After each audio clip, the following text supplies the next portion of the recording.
тоҷикистон бо ташаббусҳои байналмилалӣ дар сайёрат давлати пешоҳанди ташаббускор эҳтиёт ва фатҳо мақомоти амният бояд беш аз ҳар вақти дигар ҳушёр бошанд.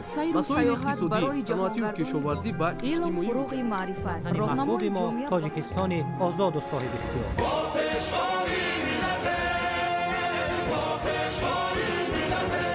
دوست باشید، اتفاق باشید، شکرانه همین دولت کنید، شکرانه همین سرزمین کنید، شکرانه کنید که چنین وطن عزیز و محبوب دارید.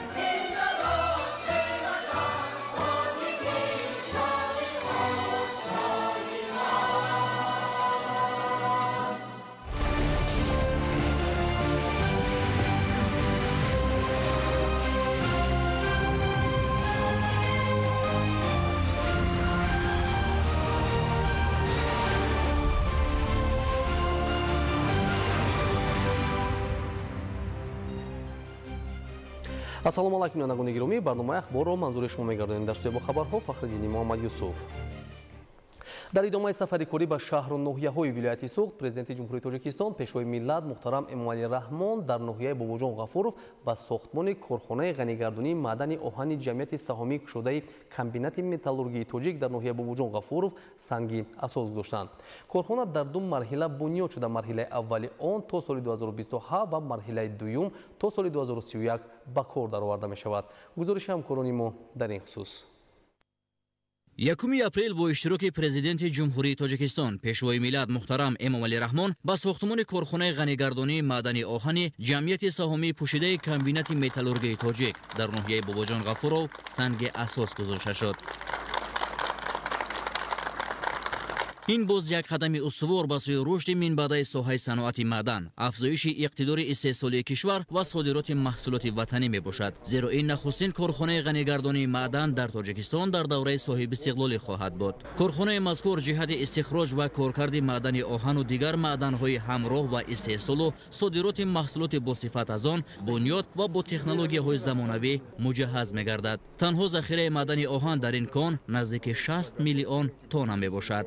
корхона дар ду марҳила бунёд ёфта, марҳилаи аввали он то соли 2027 ва дуюмаш то соли 2031 ба кор дароварда мешавад. иқтидори лоиҳавии солонаи корхона истихроҷ ва коркарди 2,5 миллион тонна маъдан буда, аз он 1,1 миллион тонна консентранти истеҳсолӣ ба даст меояд. ҳаҷми маъдани оҳан дар хока 62-65%-ро ташкил медиҳад. аз ин кон ҳамчунин дигар маъданҳои сиёҳ ва рангаи ҳамроҳ истеҳсол хоҳад шуд. корхонаи мазкур на танҳо ивазкунандаи воридот аст, балки қисми зиёди маҳсулоташ ба содирот нигаронида шудааст. ҳоло дар корҳои сохтмони 600 нафар мутахассиси маҳаллӣ ва хориҷӣ ба кор ҷалб шуда, пас аз ба кор даромадани марҳилаи аввали корхона 1200 нафар ва баъди пурра омода шудани корхона дар он беш аз 2000 нафар бо кори доимӣ ва моҳонаи хуб таъмин хоҳанд шуд. иттилоъ дода шуд, ки барои таъмини рафти сохтмон бо қуму шағал ва бетон дар дохили корхона коргоҳи истеҳсоли чунин маҳсулот мавҷуд аст. барои таъмини фаъолияти мунтазами корхона, сохтмони инфраструктури зарурӣ, аз ҷумла хатти баландшиддати барқии 220 киловолта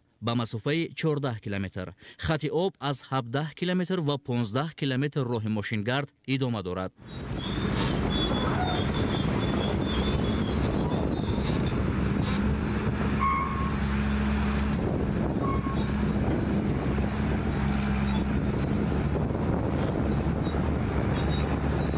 оянда ҳамчунин кашидани хатти алоҳидаи роҳи оҳан ба масофаи 30 километр дар назар дошта шудааст. ҳамчунин барои бинокорон хобгоҳ, ошхона ва дигар шароити зарурии корӣ фароҳам оварда шудааст. ҷиҳати иҷрои босамари корҳо аз ҷониби корхона зиёда аз 200 техникаву таҷҳизоти пуриқтидори калон харидорӣ шуда ба таври шабонарӯзӣ фаъолият доранд. пешвои миллат муҳтарам Эмомалӣ Раҳмон зимни шиносоӣ аз ҷараёни корҳо дар корхона ба вазороти саноат ва технологияҳои нав, комбинати металлургии тоҷик ва дигар муассисаҳои масъул барои иҷрои саривақтии корҳои сохтмонӣ дар иншооти мазкур ва ҷиҳати то истеҳсоли маҳсулоти ниҳоӣ расонидани он супоришҳои мушаххас доданд.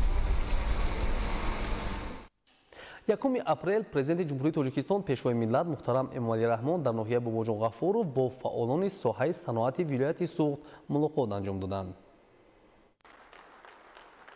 1 апрел президенти ҷумҳурии Тоҷикистон пешвои миллат муҳтарам Эмомалӣ Раҳмон баъди оғоз бахшидан ба сохтмони корхонаи ғанигардонии маъданҳои جمعیت سهامی پوشیده کمبینت متالورژی تاجیک در ناحیه باباجان غفورов با فعالان ساحه صنعت ولایت سوخت ملاقات نمودند.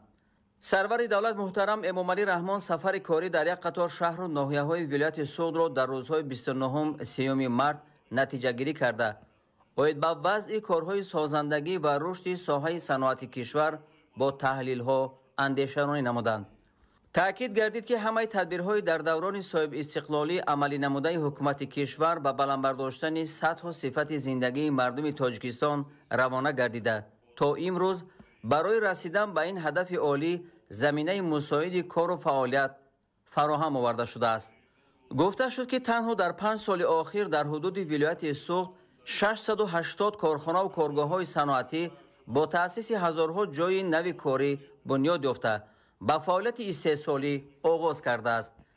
در این دوره حجم استحصال محصولات صنعتی ولایت منتظم افزایش یافته سال 2024 به 13.4 میلیارد سومانی رسید که نسبت به سال 2020 2 برابر زیاد می باشد.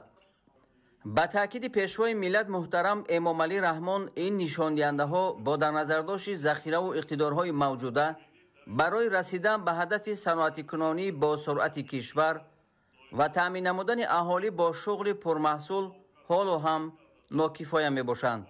از این رو مقامات اجرایی حکومت دولتی ولایت و شهر و ناحیه‌های آن، وزارت‌های صنعت و تکنولوژی‌های نو، کشاورزی و دیگر وزارت و اداره‌های مربوطه وظیفه‌دار شدند که برای راه ماندن استحصال محصولات رقابتناک دارای ارزش بلند علاوه تمام تدبیرهای ضروری را عملی نمایند. ضمن تحلیل وضع صادرات ابراز گردید که امکانیت‌های ولایت دایر به زیاد کردن حجم صادرات به خصوص صادرات محصولات تیار حال و هم پررای استفاده نشده ایستاده است. برای رشد ساحه صنعت معدن و به کار درآوردن اقتدارهای نو استحصالی تشکیل جایهای کاری و استحصال محصولات صادراتی به ساختارهای دخلدار سپارش‌های مشخص داده شد. پیشوای ملت هدف بنیاد کارخانه غنیگردانی معدن آهن کمبینت متالورژی تاجیک در ناحیه باباجان غفورов را پیشرفت ساحه صنعت به خصوص مساعدت بر رشد ساحه صنعت معدن و تأسیس جایهای کاری معنی داد نمودند. گفته شد که در جریان ساختمان کارخانه نزدیک 600 نفر در مرحله اول به کار درآمدنش 1200 نفر و پس از پوره آماده شدن آن 2000 شهروند با کار دائمی و معاش خوب تامین می‌گردند. بعد تحلیل وضع استخراج و استحصال و کارکرد محصولات در کارخانه‌های صنعتی ولایت سوخت، سرور دولت ساختارهای مربوطه را برای راه ماندن فعالیت استخراج و کارکرد محصولات وظیفه‌دار نمودند. تأکید گردید که امروزها در سراسر کشور از جمله در ولایت سوخت برای در سطح شایسته جشن گرفتن 35 سالگی استقلال دولتی کارهای آبادانی و سازندگی وسعت گرفته ایستاده است که در این روند صاحبکاران سهم نظررس دارند. پیشوای ملت محترم امامعلی رحمان به رهبریت مقامات اجرایی حکومت دولتی ولایت سوخت و شهر و ناحیه‌های آن سپارش دادند که برای اجرای سری وقتی و با صفت نقشه‌های پیشبینی گردیده جشن 35 سالگی استقلال دولتی چاره‌های مشخص اندیشند. دستورهای دیگر به مسئولین یک قطار ساختارهای دولتی وابسته به تأسیس کارخانه‌ها، تشکیل جایهای نو کاری و برطرف کردن عامل‌های بازدارنده رشد ساحه صنعت داده شد. در فراورد سخن رهبر دولت محترم امامعلی رحمان از سرمایه‌گذاران و صاحبکاران و رهبران کارخانه و کارگاه‌های صنعتی و کشاورزی ولایت طلب نمودند که برای عملی گرداندن هدف‌های عمومی ملی و رشد و پیشرفت کشور تلاش ورزند.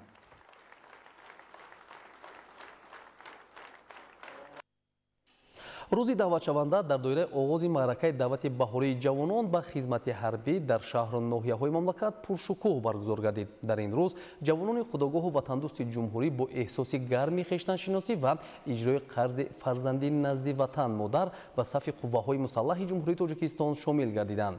дар рӯзи аввали даъвати баҳории ҷавонон ба хизмати ҳарбӣ як қатор шаҳру ноҳияҳои мамлакат нақшаи даъватро пурра иҷро карданд. خودشناسی ملی، میهن‌پروری و درک بلند وطن‌دوستی، روحیه و هم‌آوازی جوانان پایتخت بهر پیوستن به ارتش ملی در روز دعوت شونده افتخار سرتاسری را به وجود آورد.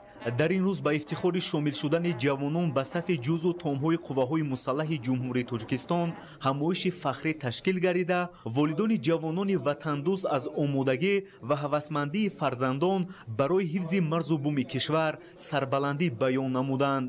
من نصیرالدین و سعادت، مادر صادق محمد جان، امروز من با یک غرور ملی، با افتخار از وطنداری و وطندوستی فرزند عزیز خودم را به صف قوای مسلح جمهوری تاجیکستان برای خدمت به وطن مادر و حمایت مرز و بوم کشور روانه ساخته شدم. من شکرانه ادا میکنم که ما مادران تاجیک زیر دستگیری های حکومت جمهوری تاجیکستان، غمخواری های پدرانه اساسگزار صلح و وحدت ملی، پیشوای معظم ملت محترم امام علی رحمان در یک وطن آباد و آزاد، فضای آرام زیر لوای صلح و وحدت زندگی خوب و آسایشته داریم. و جوانان ما امروز که به مکتب مردانگی قدم میگذارند، خدمت به وطن این مکتب مردانگی است. قرض شهروندی هر یک جوانی به عار و به ناموس می باشد. من افتخار میکنم که فرزند من امروز با سر بلند به صف ارتش ملی قدم میگذارد و همه جوانان کشور، از همه مادران کشور دعوت به عمل میارم که برای خدمت کردن به فرزندان خود هیچ یک مانعی به میان نآورند، چون که حکومت جمهوری تاجیکستان همه غمخوری‌های برای نسل جوان امروزه برای قسم‌های حربی مهیا نموده ایستاده است. و من امروز از نام همه مادران تاجیک در روز دعوت شونده دعا میکنم که همه فرزندان ما ساق و سلامت به خدمت وطن مادر رفته، با سر بلند، با افتخار ملی، با ناموس بلند وطنداری و در دست شهادتنامه حربی به نزد پدر و مادر و خواهر و برادر برگردند. از تمامی همسالان خود دعوت به عمل می‌آورم که قرض شهروندی خویش را در نزد وطن عزیز و محبوبمان عطا نمایند و زیر سیاست جوانپرورانه پیشوای معظم ملت محترم امام علی رحمان که برای ما جوانان شرایط ارزنده فراهم آورده است تا خدمت حربی را با سر بلند عطا نماییم و به نزد مادران و خواهران خود برگردیم. ضمن همایش گفته شد که خدمت در صف قواهای مسلح قرض اساسی شهروندی به حساب می رود. وضعیت مرکب جهان امروز از هر فردی بدوردل و جوانان با ننگ و ناموس تقاضا می نماید که در سمت حمایت استقلال دولتی و مرز و بوم از هر وقت دیده مسئولیت بیشتر احساس نمایند. همزمان تاکید گردید که حکومت مملکت برای باز هم رشد دادن و فراهم آوردن شرایط سازگار برای سربازان و افسران شجاع وطن پیوسته تدبیرهای مقصدناک می‌اندیشند.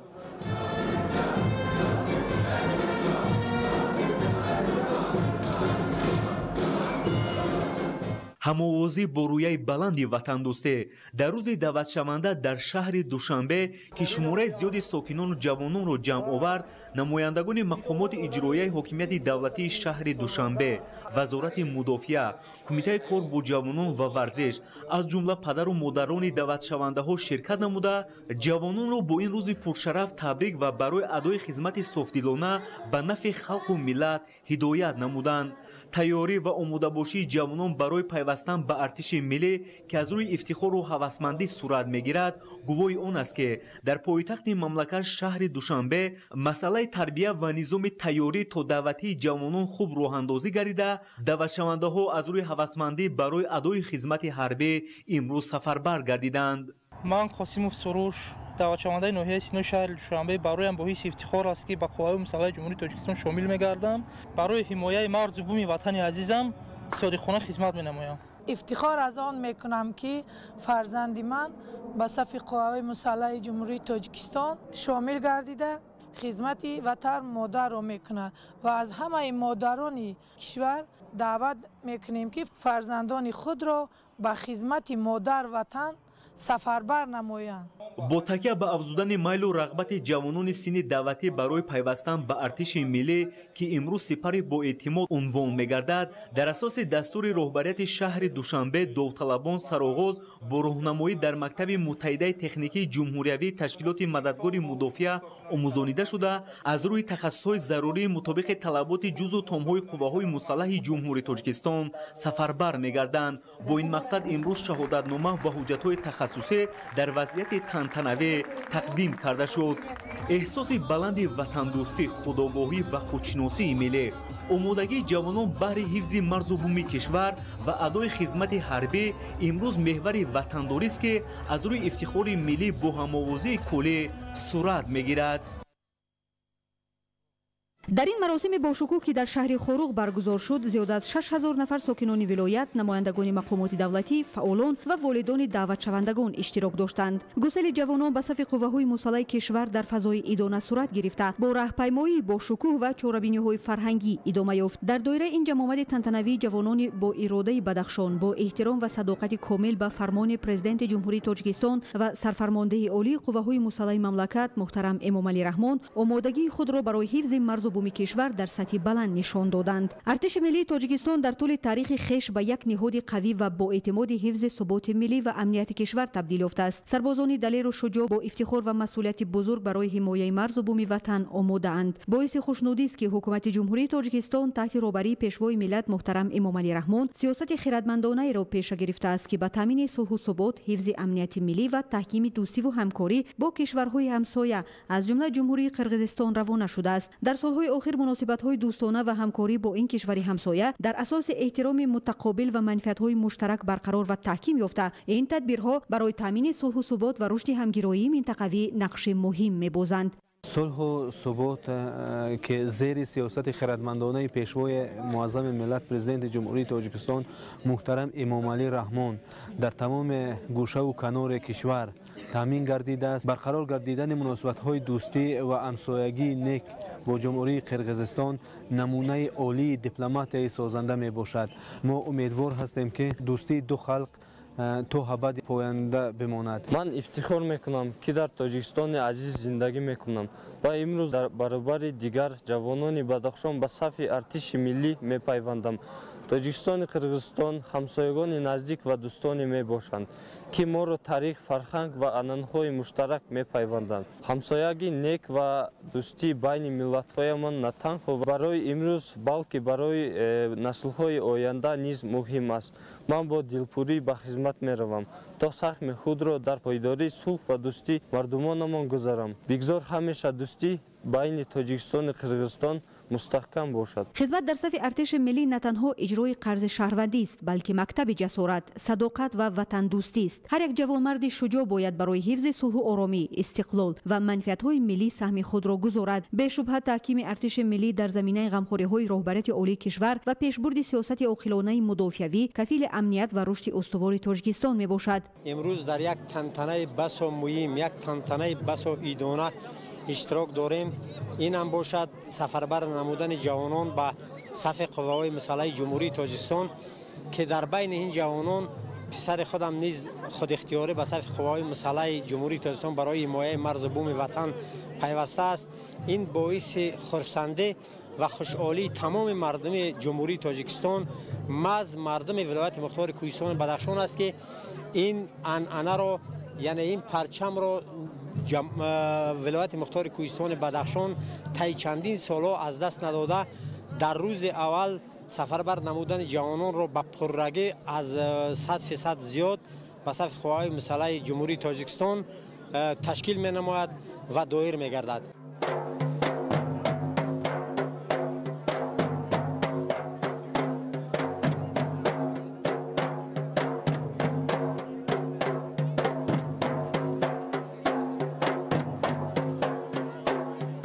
پدر و مادران سربازان آینده با افتخار و صمیمیت بلند فرزندانشان را به صف قوه‌های مسلح گسیل نمودند. اظهار داشتند که جوانان بدخشان همیشه وطن دوست و شجاع بوده برای حفظ وطن مادر آماده اند. همه سال در اساس فرمان پرزیدنت جمهوری تاجیکستان تعداد زیاد فرزندان خدمتیان دولتی نیز برای اجرای مسئولیت شهروندی خود به صف ارتش ملی پیوست میشوند. خدمتیان دولتی ضمن صحبت تاکید کردند که خدمت حربی در تاجیکستان نه تنها وظیفه شهروندی است بلکه نشانه صداقت به دولت و ملت باشد. امروز ارتش ملی تاجیک با شرایط مساعد، تامینات تکنیکی و سطح بلند آمادگی یکی از رکنهای مهم دولتداری ملی به حساب می رود. امروز فرزند من نیز در قطار هزارها نفر فرزندان دلیر و جسور و دلاور و وطن دوست تاجیک به صف قوه‌های مسلح جمهوری تاجیکستان شامل می شود و من هم افتخار دارم و هم سربلند از آن هستم که فرزند من در زمان صاحب استقلالی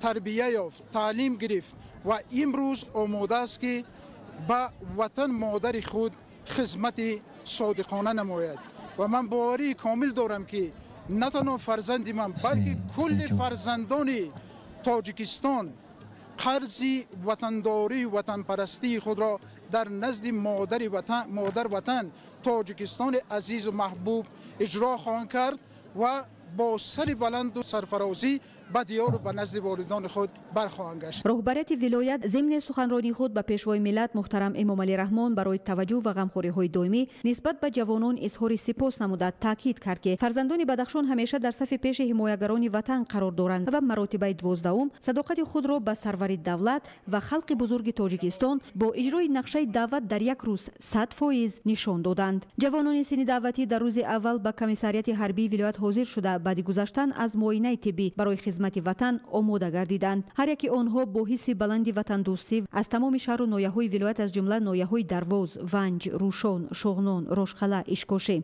ناحیه بلندکوی مرغاب و شهر خوروغ سفربر شدند. خدمت به وطن قرض شهروندی هر یک جوانمرد به حساب می‌رود.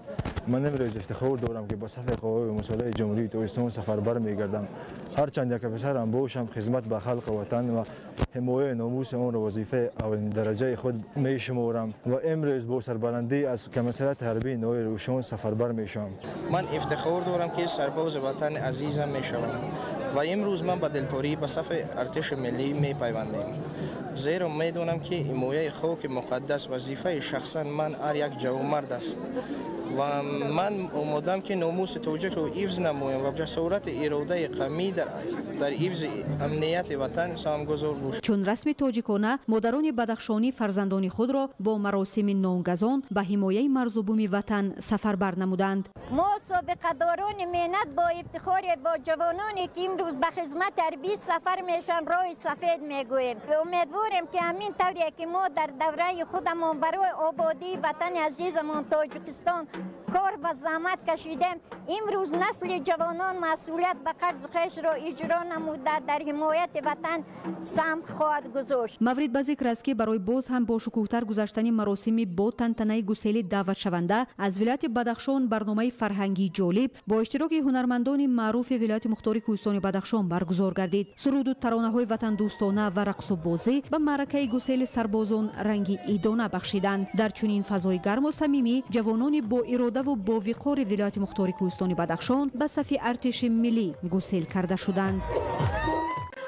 در میدان قسم حربی محله سامیان دعوت شدگان نامدارهای لخش، سنگار، رشت، آباد و نورآباد برای شامل شدن به صف قوه‌های مسلح حاضر گردند که آن اساس بلند وطندوستی جوانان شهادت می‌داد تا خدمت وطن عزیزمان را ادا نمایند. در رسم گسیل نوسکران رئیسان ناحیه‌های منطقه رشت، نمایندگان وزارت مدافع جمهوری تاجیکستان، مقامات حفظی حقوق، پدر و مادران دعوت شدگان و سابقه‌داران و فعالان جامعه اشتراک داشتند. در آغاز چهاربینی قید گردید که قوه‌های مسلح جمهوری تاجیکستان کفیل امنیت و یکپارچگی دولت صاحب استقلال عزیزمان بوده. خدمتچیان حربی جزو تام‌های نظامی در حفظ مرز و بوم وطن، تأمین امنیت دولت و زندگی آسوده ساکنان مملکت سهمی بزرگ دارند. امروز به صف قواهای مسلح جمهوری تاجیکستان سفربر می‌گردم و شکرانه از آن را می‌کنم که ما امروز دولت ملی خود را دارا هستیم. خدمت به وطن مادر را شرف می‌دانم، زیرا این دو مفهوم از خردی برایم مقدس و نجیبند. جوانان نیروی با اعتماد، امنیت دولت و ملت، سرچشمه تشبس‌ها و منبع اساسی کادرها میباشند. من بعد از خدمت دانشکده‌های آموزگار جمهوری تاجیکستان و صف قواهای مسلح جمهوری تاجیکستان حاضر شدم و می‌خواهم خدمت مادر وطن را سربلندانه اجرا نمایم. شکرانه وطن آباد می‌کنیم که پیشوای معظم ملت برای ما جوانان چنین شرایط‌ها را مهیا کرده است و با همه جوانان گفتنی هستم که بیان با مثل برادران خدمت وطن مادر را سربلندانه اجرا نمایند. در روز یکم دعوت بهاری به صف ارتش ملی جوانان ناحیه‌های منطقه با درک مسئولیت و حس بلند وطندوستی حاضر شده آمادگی خود را برای خدمت در قسمت‌های نظامی مملکت به خاطر حمایت مرزبون وطنی عزیزمان بیان داشتند. من امروز به صف قواهای مسلح جمهوری تاجیکستان شامل گردیده بهر حمایت مرزبون کشور آماده هستم. من از تمام جوانان جمهوری دعوت به عمل می‌آورم که بهر حمایت مرزبون کشور آمده با اختیار خود به صف قواهای مسلح داخل شده خدمت حربی را با یک افتخار بلند به اتمام رسانند. هر سال در سراسر جمهوری عزیزمان روز 1 اپریل دعوت بهاری شهروندان به صف قواهای مسلح جمهوری تاجیکستان آغاز می‌گردد. برای هر جوان پسر این روز فراموش نشونده است، زیرا برای محافظت مرزبون وطن عزیزمان کمر همت بسته اختیاراً به کمیسریت ناحیه حاضر شده برای ادای قرض فرزند خود در نزد وطن ما در وظیفه مقدس شهروندی خود می‌دانیم. ما جوانان باید از خدمت در صف قواهای مسلح جمهوری تاجیکستان نهراسیم و دائما برای خدمت آماده باشیم. در این روز به نوسکرانی که کورس‌های رانندگی را ختم نمودند شهادتنامه رانندگی سپرده شد. و پدر و مادران با حس بلند وطن دوستی ابراز می‌داریم که شما دائما آسوده بخوابید، چون ما ضمن ادای خدمت حربی دائما غیر و دلیر هستیم. در میدان کسی نظامی به خاطر باز هم بلند برداشتن کسی وطن دوستی و مهارت ملکه جنگی سربازان مشق‌های نظامی آماده نموده خود را پیشکش نوسکران و دیگر مهمانان کردند که آن از جسارت و وطن دوستی، زیرکی سیاسی و آمادگی به حفظ مرزبون کشور عزیزمان را تجسم می‌کرد. با صف قواهای مسلح جمهوری تاجیکستان اختیاراً سفربر شده صادقانه به وطن و ملت خویش خدمت می‌کنند. باوری دارم که ما دعوت شوندگان خدمت حربی را ادا نموده با سر بلند به نزد نزدیکان و پیوندان خود برمیگردیم و از پای آموزش علم و هنر و کار و فعالیت گردیده تحت راهنمایی‌های پدرانه پیشوای معظم ملت محترم امام علی رحمان در آبادانی این وطن بهشت آسایمان سهم ارزنده خود را می‌گذاریم. پسرم بعد خدمت دانشگاه ملی با اختیار خود به صف قوای مسلح سفربر کردیم. شخصا خودم اول اومدیم از قسم نظامی دیدن کردیم، حالتش خوب به این وای شکرانه تنجی دولت ما میکنیم، صلح ثبات و آرامی برای همین توصیه میتیم جوانان را که اونا خدمت وطن بکنند. خدمت وطن مادر قرض شهروندی هر یک جوانمردی وطن دوست است. امروز نوسکران با این جسارتشان همچون قهرمان برای نسل‌های می‌بعده به شما رفته شایسته افتخار وطنی عزیزمان میباشند. ما مادران تاجیک از آن امروز فخر میکنیم که فرزندان ما میخواهم به صف قواهای مسلح جمهوری تاجیکستان رفته خدمت وطن و مادر را ادا نمایند. ما مادران دست دعا برداشته از چنین دولت تنج آرام، از چنین پیشوای غمخوار، اساسگزار صلح و وحدت ملی پرزیدنت جمهوری تاجیکستان محترم امام علی رحمان شکرگزاری میکنیم. آرزو دارم که فرزندان ما صحت سلامت رفته خدمت وطن و مادر را ادا نموده سربلندانه به نزد والدین خود برگردند. امروز که دعوت نوسکران به صف قوای مسلح جمهوری تاجیکستان در ناحیه رشت برپا میگردد، من همچون فرزند خود را به صف قوای مسلح جمهوری تاجیکستان سفربر نموده اطمینان داریم که در آینده مثل فرزندان دلیر و شجاع جمهوری تاجیکستان همه فرزندان ناحیه رشتون زمین به صف قوای مسلح جمهوری تاجیکستان ادای خدمت می‌نمایند. در رسم گسیل نوسکران دعوت شدگان ابراز داشتند که خدمت در صف قواهای مسلح باعث افتخار هر یک جوان وطن دوست بوده. این را تنها جوان پیشه می نماید که حس بلند وطن دوستی داشته با پیروی از گذشتگان خود همیشه برای حمایت مرزبون وطن آماده باشند.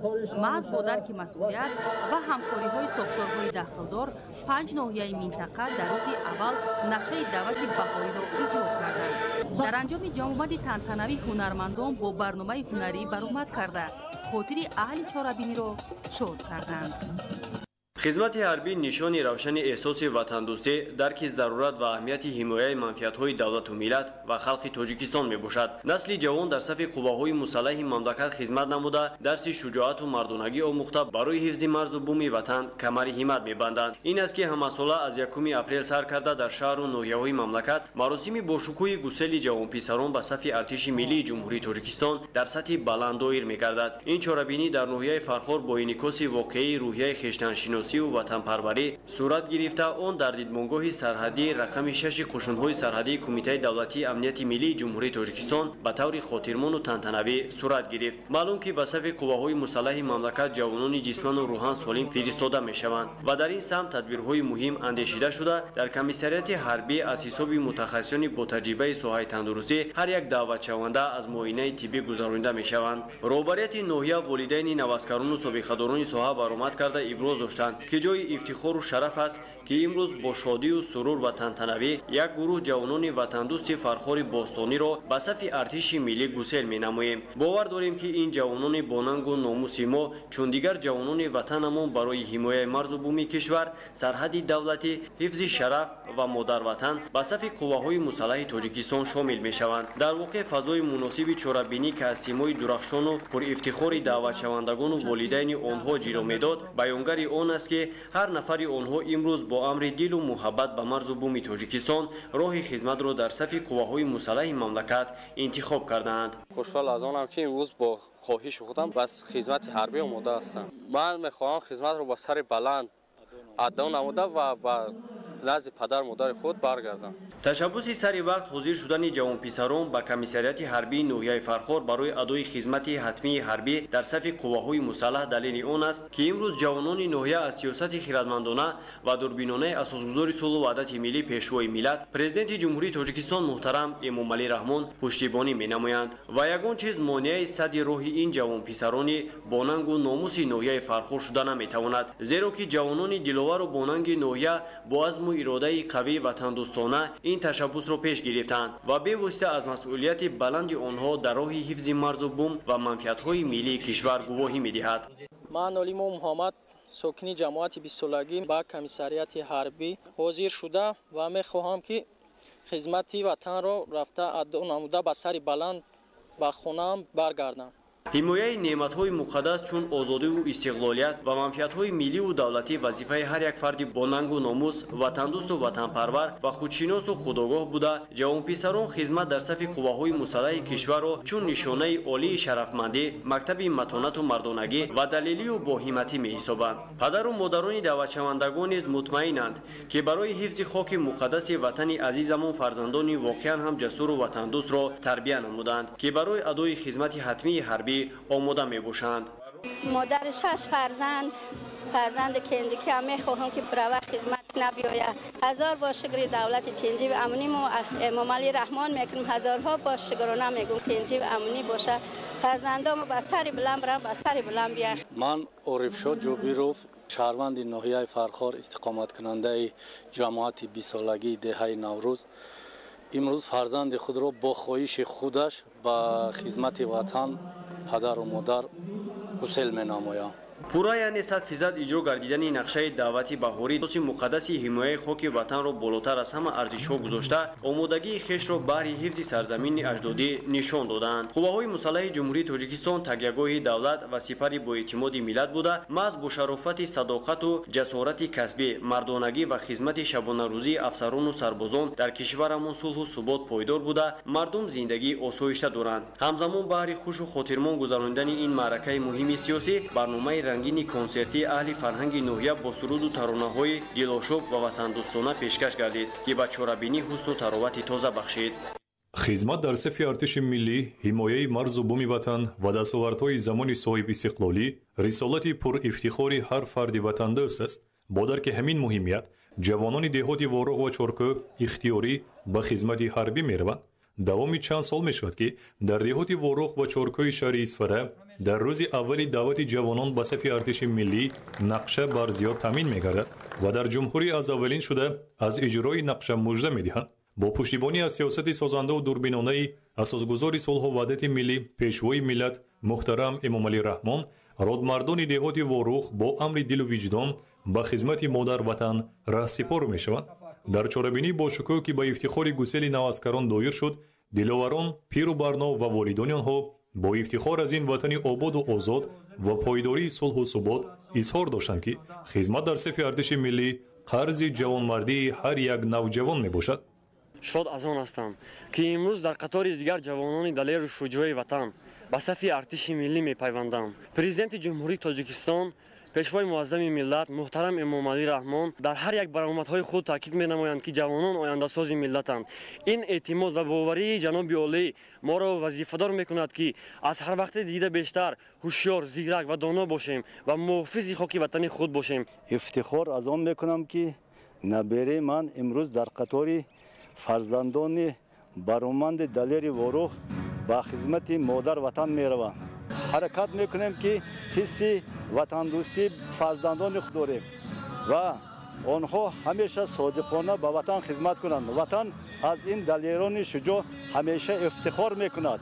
قابل قید است که چون انعنه این نوبت هم در روز نخستین دعوت بهاری جوانان به صف ارتش ملی نقشه دعوت در دهات وروخ 107% اجرا گردید.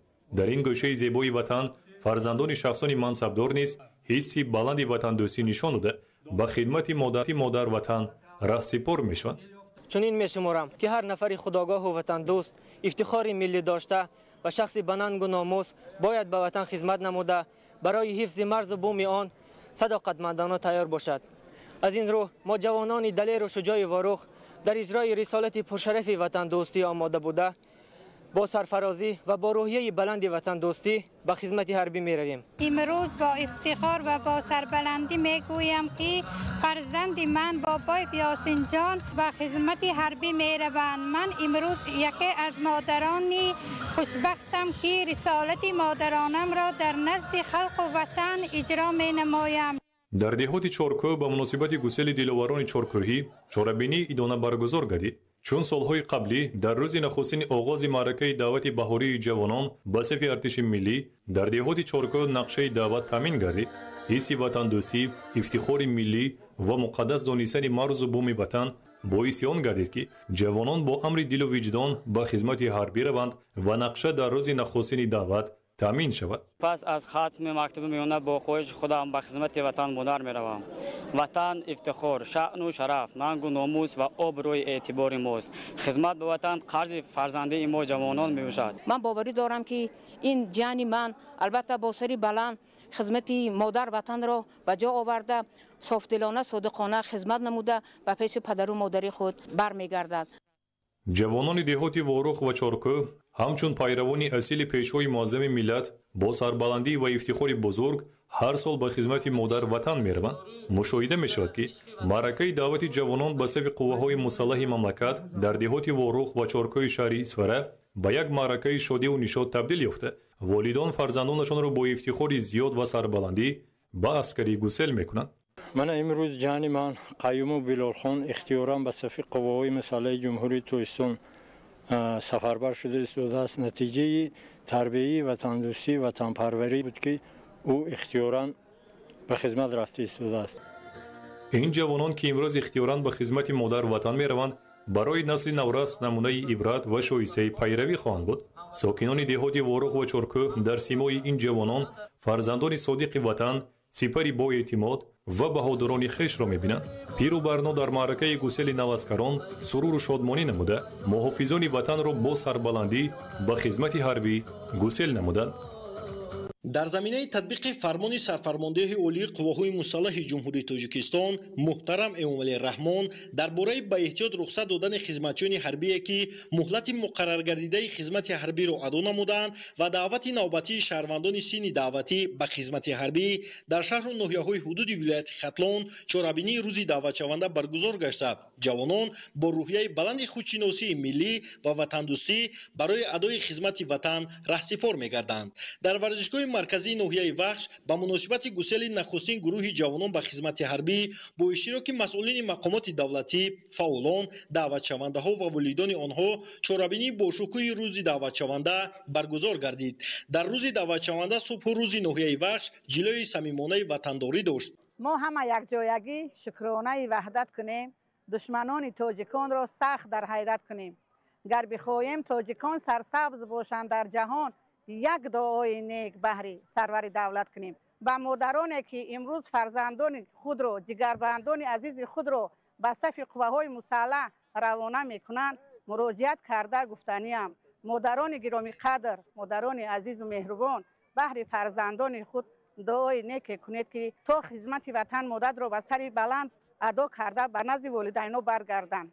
ҷавонони баору номус ва ватандӯсти ноҳия ба садои ватан баҳри ҳифзи марзу буми кишвар садоқати бепоёни худро баҳри омодагӣ ва шомилшавӣ ба сафи қувваҳои мусаллаҳи ҷумҳурии Тоҷикистон нишон доданд ва дар рӯзи якум нақшаи даъвати ҷавонон дар ноҳияи Вахш 100% иҷро гардид.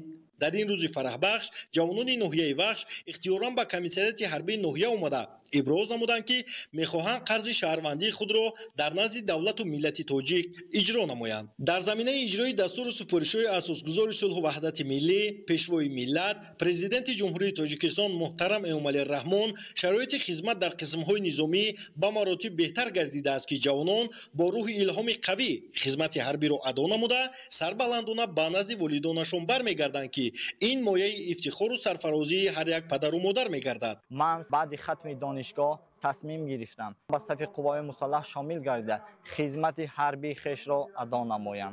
миннатдории худро аввалан ба асосгузори сулҳу ваҳдати миллӣ пешвои миллат президенти ҷумҳурии Тоҷикистон сарфармондаи олии қувваҳои мусаллаҳ генерали артиш муҳтарам Эмомалӣ Раҳмон мерасонам ки мо ҷавононро пайваста зери таваҷҷӯҳи худ қарор дода дар кадом самте набошад нисбатамон дастгирӣ ва ғамхорӣ зоҳир менамояд. аз тамоми ҷавонон хоҳиш менамоям барои ҳифзи ватан ҳамеша омода бошанд. ما مادران شکرگزار از آن هستیم که در دوران صلح و ثبات و صاحب استقلالی عمر به سر برده ایستاده‌ایم. من همچون یک زن مادر توانستم فرزند خود را تربیت درست نمایم. فرزند من سلیخ اکبرعلی محکمویچ امید خاندان من است.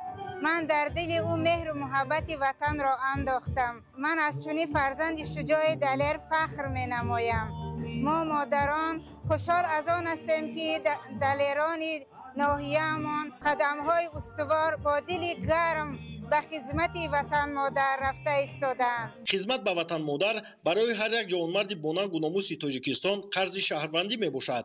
از این رو هر یک جوانمرد باید رسالت خود را در نزد وطن و ملت خویش با خدمت صافدلانه و روحیه جوانمردانه اجرا نماید. محض توسط خدمت در قسم‌های حربی جوانان آب و تاب می‌یابند و همچون مردان شجاع وطن به کمال میرسند و در برابر این دانش و ملکه سیاسی خود را بلند برداشته حفظ مرز و بوم و هر یک وجب زمین تاجیکستان عزیز رو برای خود شرف و افتخار می‌دانند. امروز نبیره خودم حرمت علی را با این صف قواهای مسلح گسیل کرده ایستاده‌ایم.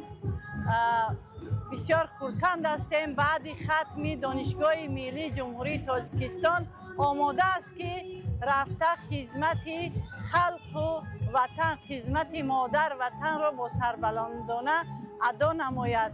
ما زنان و مادران هر فردی جامعه وظیفه‌دار هستیم که جواباً با این قدر غمخواری های پیشوای معظم ملت زیرکی و هوشیاری سیاسی را از دست نداده جوانان را نسل های آینده ساز را در روحیه وطن دوستی در روحیه افتخاری بلندی وطنداری در روحیه ارز گذاشتن با مقدسات ملی تربیه نماییم. خدمت در صف قواهای مسلح برای جوانان مکتب حیات است زیرا آنها محض در دوره خدمت عسکری امکان دارند که ماهیت مفهوم‌های وطن، دولت و ملت خود را به خوبی درک کرده سبق دلیری و شجاعت و صداقت آموزند. هنرمندان بخش فرهنگ ناحیه وخش سرود و ترانه‌های دلنشین و وطن دوستانه را پیشنهاد اهل چورابینی نمودند و جوانان در وضعیت خاطرمان با حس بلند وطن دوستی صداقت به خلق و کشور عزیزمان به صف قوای مسلح جمهوری تاجیکستان گسیل کرده شدند. артиши миллӣ бузургтарин дастоварди замони соҳибистиқлолии мамлакат ба шумор рафта омили асосии нигоҳдории давлатдории миллӣ маҳсуб меёбад. адои хизмат дар сафи артиши миллӣ на танҳо қарзи муқаддаси фарзандӣ балки мояи ифтихор ва шарафи бузург ба шумор рафта мактаби ҷасорату матонат дӯстиву рафоқат ва худогоҳиву меҳанпарастӣ дониста мешавад. инак дар маркази вилояти хатлон шаҳри бохтар чорабинии тантанавии сиёсии фарҳангӣ рӯзи даъватшаванда дар фазои сулҳу оромӣ оғоз гардид ки навазкарон шиору парчам бар даст то майдони ҷашнгоҳ راهپیمایی نمودند. حکومت کشور پیوسته برای تحکیم قدرت مدافعوی و فراهم ساختن شرایط بهترین خدمت در صف قواهای مسلح تدبیرهای سودمند می‌اندیشد. با بهتر گردانیدن شرایط خوبی بود و باش، تحکیم زمینه مادی تکنیکی قسم‌های حربی، سال تا سال صف جوانانی که با اختیار خود به خدمت حربی می‌پیوندند افزایش یافته ایستاده است.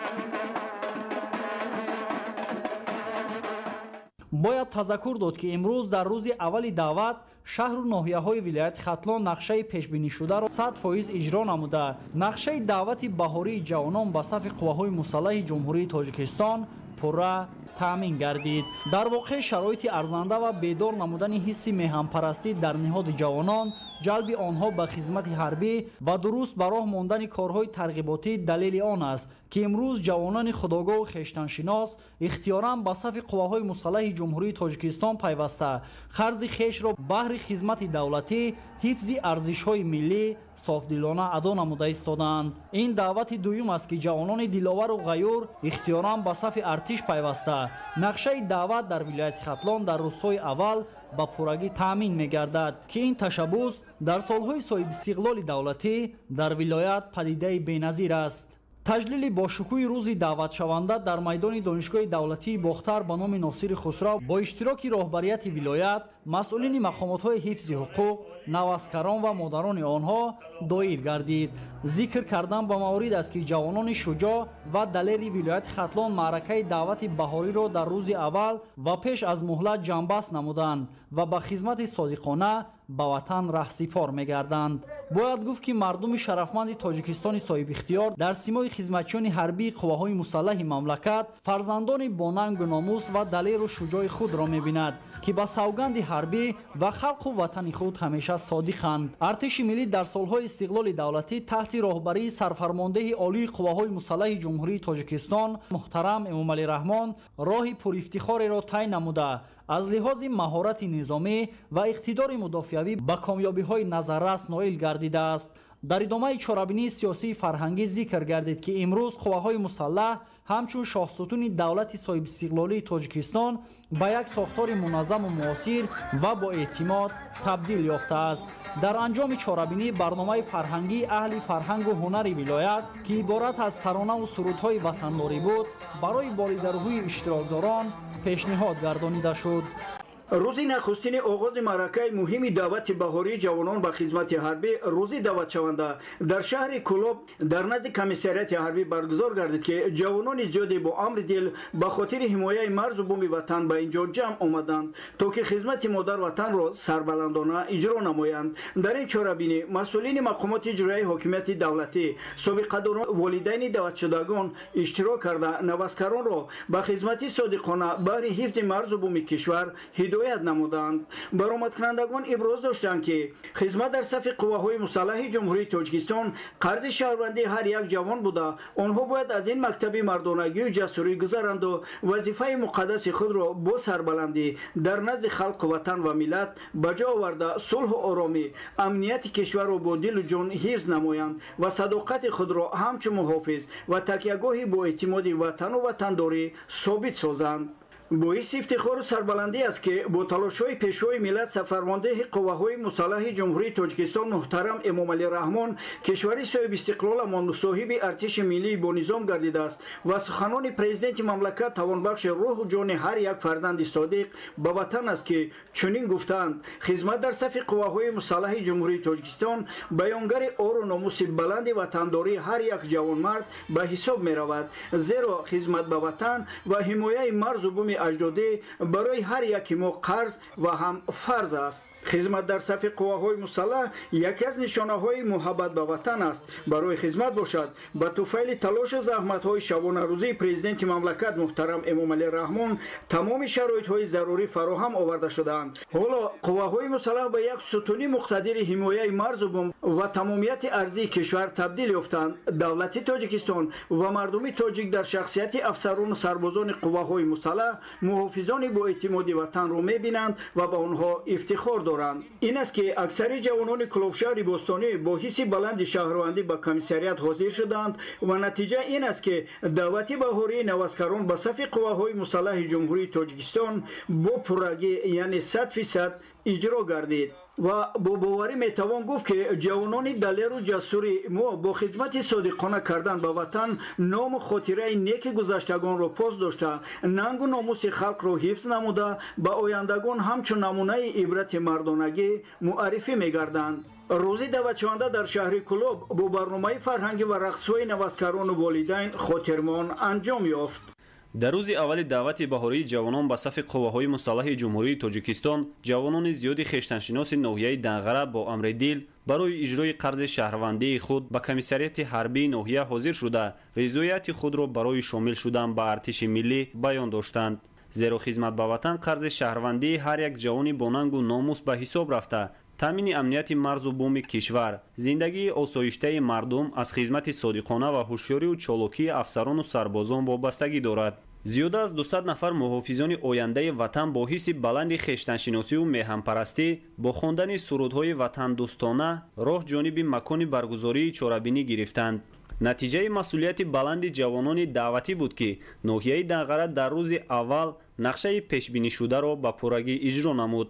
با خاطر گسیل نوازکاران به صف قواهای مسلح کشور در قسم نظامی 13483 بی ناحیه دنغره چورابینی تنتنوی دایر گردید که در آن مسئولین مقامات اجرایی حاکمیت دولتی، کارمندان تشکیلات و مؤسسه‌ها، والدین دعوتشوندگان و خوانندگان مؤسسه‌های تعلیمی ناحیه جمع آمده بودند. مسئولین ابراز داشتند که جوانان ما باید حمایتگر منفعت‌های ملی باشند چونکه حفظ وطن، حمایت منفعت‌های دولت، تحکیم استقلالیت، امنیت و اقتدار مدافعوی آن وظیفه مقدس هر فرد وطن دوست می باشد.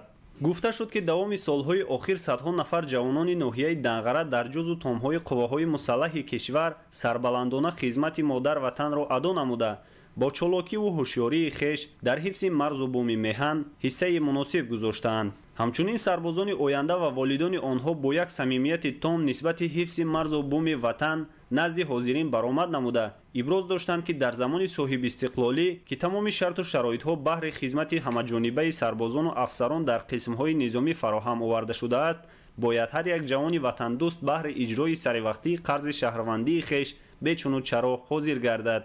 یک قسم جوانان دعوت شده برابر شامل شدن به صف قواهای مسلح جمهوری تاجیکستان همزمان صاحب شهادتنامه رانندگی گردیدند.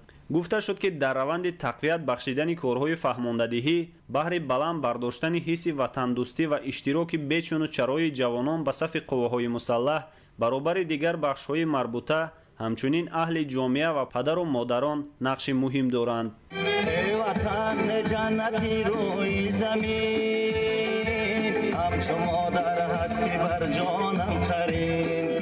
سپس به مناسبت گسیل نوازکاران به خدمت مادر وطن جهت روح بلندی ایشان از جانب هنرمندان شعبه فرهنگ ناحیه برنامه جالب کنسرتی عبارت از سرود و ترانه‌های ترنمگر مهر و صداقت به وطن منظور اشتراکچیان چورابینی گردانیده شد.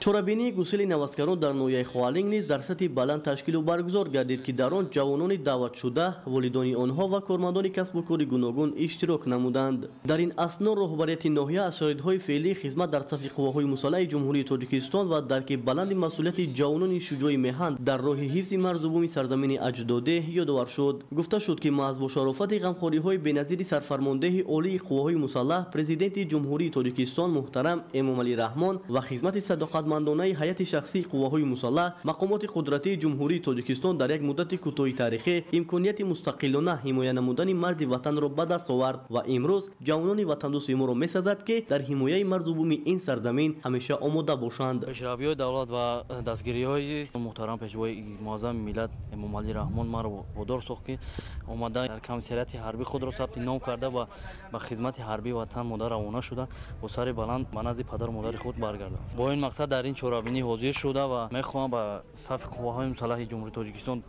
داخل شده خدمت حربی را ادا نمایم و میخواهم در آینده نیز به دولت خود خدمت نمایم. خدمت به وطن مادر مکتب بزرگ تربیت اراده، جسارت، شجاعت و وطنداری ارزیابی گردیده. تاکید شد که خدمت حربی مثال روشن وطن دوستی، درک ضرورت و اهمیت حمایت منفعت‌های دولت و ملت و خلق تاجیکستان میباشد. در شعور نورسان و جوانان ساختن حس محبت به دیار، کشور و سرزمین وظیفه پدر و مادران، جامعه و آموزگاران دانسته شد. امروز شکرانه از آن میکنیم که در چنین دولتی صاحب استقلال زندگی نموده، سرور عاقل و دانا چون پیشوای معظم ملت داریم. امروز جوان پسران به صف قوه‌های مسلح سفربر کرده میشوند و ما جوان دختران دوران صاحب استقلال و جوان پسرانی که خدمت وطن را ادا نموده در زندگی استوارند تکیه می‌نماییم. همساله از حساب جوانان جسور و وطندوست صف قوه‌های مسلح کشور پورا گردیده. جوانان با افاده صداقت و وفاداری به مردم کشور، مقدسات دولت، ارزش‌های ملی و سرفرمانده عالی قوه‌های مسلح گنرال ارتش محترم امامعلی رحمان سوگند حربی یاد می‌کنند. در نویای خوالینگ نیز والدان جوانان را در روحیه وطندوستی و خویشتنشینی تربیت می‌نمایند که هر یک جوان سنی دعوتی با درک بلند مسئولیت شهروندی به خدمت مادر وطن سفربر می‌شوند. شکرگزاری از آن می‌کنم که در دولتی تنج و امان زندگی کرده و افتخار از آن میکنیم که ما جوانان به صف قوه‌های مسلح آمده به خلق وطن خود خدمت میکنیم. برای حمایت حفظ وطن خود آمده به قید گرفتیم. امروز به صف قوه‌های مسلح جمهوری تاجیکستان روانه میشوم. در ادامه چورابینی از جانب زنان و بانوان ناحیه مراسم نامگذان تشکیل کرده شد که این تدبیر شادی و نشاط نوازکاران را باز هم دوچند نمود. طور ضمن برگزاری چورابینی روزی دعوت شونده معلوم گردید پدران و مادران و استادان دعوت شوندگان با چنین فرزندان شجاع وطن دلیر و جسور و با متانت افتخار نمودند. در ادامه با چند نفر نودعوت شدگان که به کورس‌های کوتاه مدت رانندگی و کسب آموزی جلب گردیده بودند شهادتنامه‌های رانندگی سپرده شد. برنامه رنگین فرهنگی که از قسمت‌های نهایی چورابینی محسوب می‌یافت خاطر اشتراکیان را بالیده گردانید. خدمت حربی در صف ارتش ملی نشانه روشن احساس وطندوستی، درک ضرورت و اهمیت حمایت منفعت‌های دولت و ملت به سرزمین تاجیکستان صاحب استقلال میباشد. امروز در شهر وحدت بخشیده به روز دعوت شونده با اشتراک مهمانان، پدر و مادران، دعوت شوندگان، خوانندگان مؤسسه‌های تعلیمی ریاست معارف شهر و سربازان جمع آمدی با شکوه و خاطرمان دایره برگزار گردید. گفته شد که خدمت در صف ارتش ملی در برابر قرض مقدس شهروندی برای جوان پسران مایه افتخار و شرف بزرگ بوده. هر یک جوانمرد مکتب جسارت و متانت، دوستی و رفاقت و خودشناسی و میهن‌پرستی را در وقت خدمت حربی از بر می‌نماید.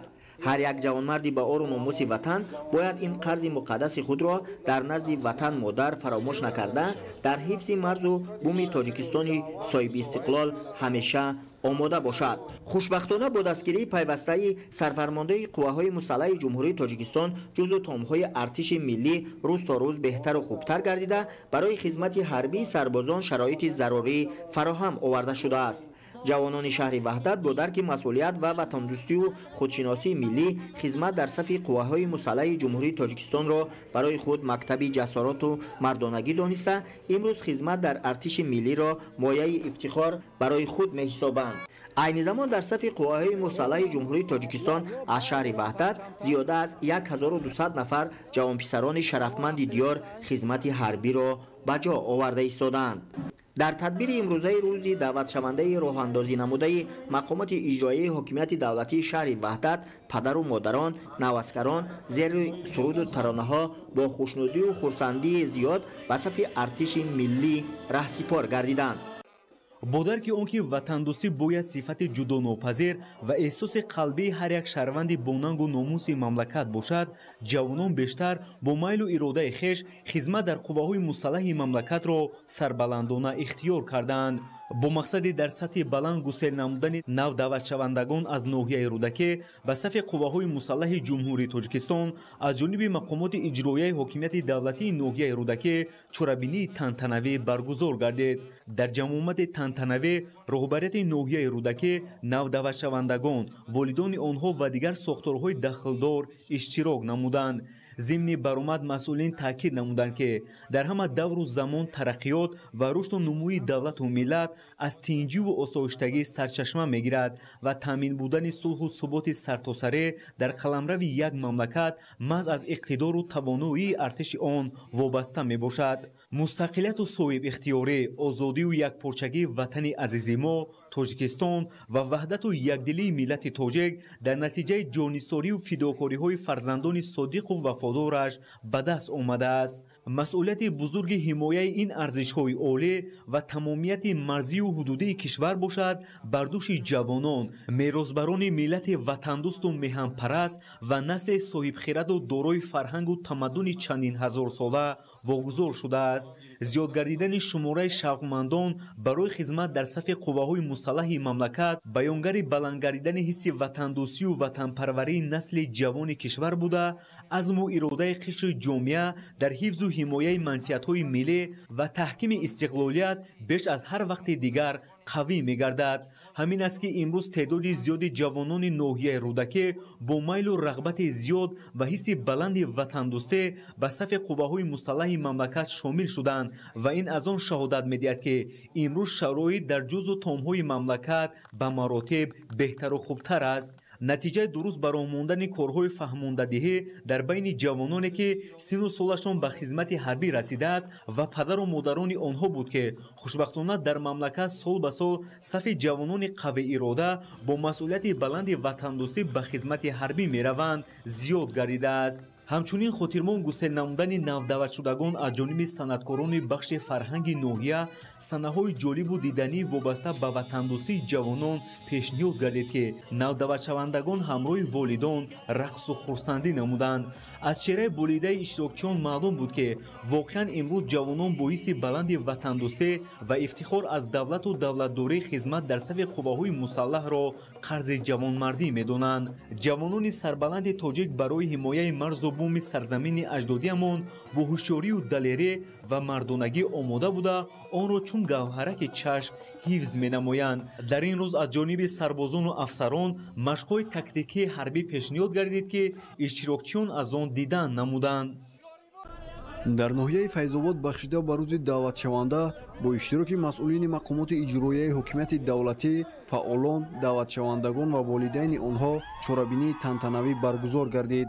зимни баргузории чорабинӣ масъулин таъкид намуданд ки маҳз тавассути хизмат дар сафи қувваҳои мусаллаҳ ҷавонон ҷисману рӯҳан обутоб меёбанд ва ҳамчунин ҷавонмардони шуҷои ватан ба камол мерасанд. ҳамзамон донишу малакаи сиёсии худро тақвият мебахшанд. дар ин рӯзи фарҳбахш ҷавонони ноҳияи файзобод ба комиссарияти ҳарбии ноҳия омада иброз намуданд ки мехоҳанд қарзи шаҳрвандии худро назди ватан модар иҷро намоянд.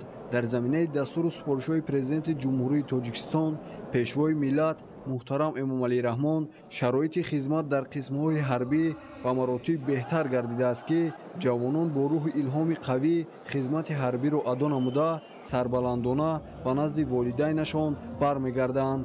дар идомаи чорабинӣ ҳамчунин дигар иштирокдорон аз ҷумла даъватшавандагон ва падару модари онҳо дар робита ба хизмат дар сафи қувваҳои мусаллаҳ ибрози андеша намуда ҷавононро ба ватандӯстӣ, хештаншиносӣ ва садоқатмандӣ ҳидоят намуданд. ба ҷавононе ки курсҳои кӯтоҳмуддати ронандагиро хатм карданд шаҳодатномаи ронандагӣ дар вазъияти тантанавӣ тақдим карда шуд.